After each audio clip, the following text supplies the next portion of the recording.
Assalamualaikum warahmatullahi wabarakatuh. Perkenalkan, nama saya Budi Santoso, peserta Latsar CPNS Mahkamah Agung Republik Indonesia, Angkatan 3, Kelompok 1. Di sini saya akan membahas tentang risam substansi adaptif dan kolaboratif. Adaptif. Pengertian adaptif. Adaptasi adalah suatu proses yang menempatkan manusia yang berupaya mencapai tujuan-tujuan atau kebutuhan untuk menghadapi lingkungan dan kondisi sosial yang berubah-ubah agar tetap bertahan. Panduan perilaku atau kode etik adaptif dan contohnya. 1. Cepat menyesuaikan diri menghadapi perubahan. Contoh, pegawai yang diangkat dari jurusita menjadi panitera pengganti. Dalam hal ini, pegawai sudah mahir dan paham betul terhadap tugas-tugas panitera pengganti dengan berbekal ilmu yang didapatkan selama di pengadilan dan ilmu S1 atau S2 hukumnya. 2. Terus berinovasi dan mengembangkan kreativitas. Contoh, rapat pada tahun 2021 menggunakan Zoom karena banyak staf yang work from home. Hal ini merupakan kreativitas karena sebelumnya hanya melakukan rapat secara offline. 3. Bertindak proaktif. Contoh, menerapkan pelayanan sesuai SOP PTSP dan standar pelayanan pengadilan, adanya kompensasi jika tidak sesuai dengan standar. Adaptif sebagai nilai dan budaya ASN. 1. Personal mastery. 2. Supervision. 3. Mental model. 4. Team learning. Dan yang terakhir, system thinking. Penerapan budaya adaptif. 1. Dapat mengantisipasi dan beradaptasi dengan perubahan lingkungan. 2. Memanfaatkan peluang-peluang yang berubah-ubah. 3. Mendorong jiwa kewirausahaan. 4. Terkait dengan kinerja instansi. 5. Memperhatikan kepentingan-kepentingan yang diperlukan antara instansi mitra, masyarakat, dan sebagainya. Kolaboratif. Pengertian kolaboratif. Kolaborasi adalah proses yang kompleks yang menuntut pembagian pengetahuan yang terencana dan disengaja yang menjadi tanggung jawab semua pihak. Collaborative governance dalam artian sempit merupakan kelompok aktor dan fungsi. Panduan perilaku atau kode etik kolaboratif dan contohnya. 1. Memberi kesempatan kepada berbagai pihak untuk berkontribusi. Contoh, saat rapat selalu mempersilahkan anggota untuk menyampaikan idenya, baik untuk masalah maupun ide tentang inovasi ataupun perbaikan untuk ke depan. 2. Terbuka dalam bekerja sama untuk menghasilkan nilai tambah. Contoh, terbuka untuk bekerja sama antar pengadilan negeri lain terkait delegasi keluar maupun delegasi masuk dalam mengirim rilas.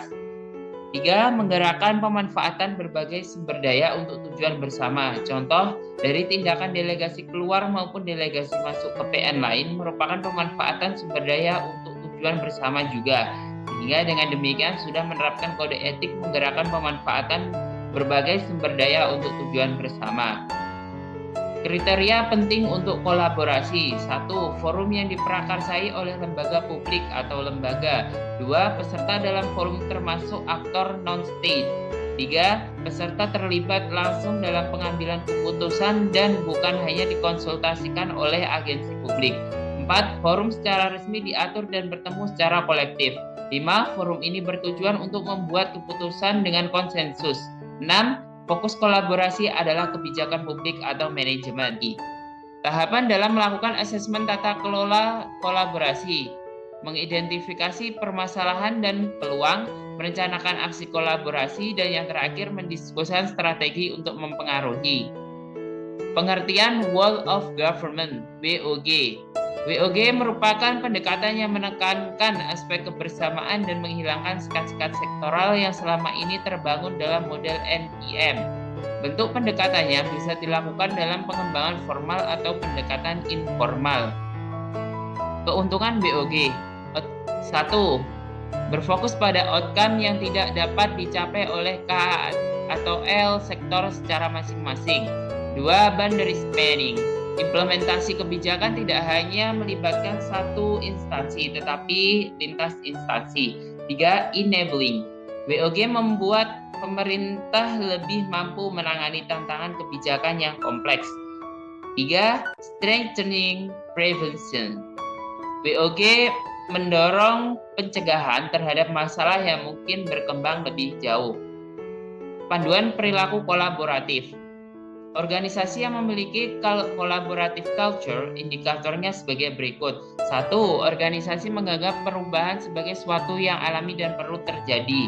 2. Organisasi menganggap individu staf sebagai aset berharga. 3. Organisasi memberikan perhatian yang adil bagi staf. 4. Pendapat yang berbeda didorong dan didukung dalam organisasi.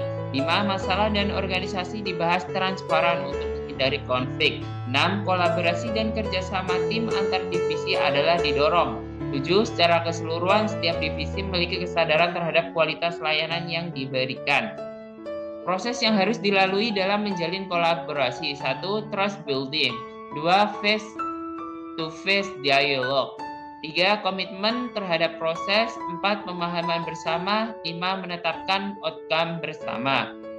Faktor yang mempengaruhi keberhasilan dalam kolaborasi antar lembaga pemerintah. 1. Kepercayaan. 2. Pembagian kekuasaan. 3. Gaya kepemimpinan. 4. Strategi manajemen. Dan yang terakhir, formalisasi pada pencapaian kolaborasi yang efektif, efisien antara entitas publik. Faktor yang dapat menghambat kolaborasi antar organisasi pemerintah. 1. Ketidakjelasan batasan masalah karena perbedaan pemahaman dalam kesepakatan kolaborasi. 2. Dasar hukum kolaborasi juga tidak jelas. Sekian yang dapat saya sampaikan. Terima kasih.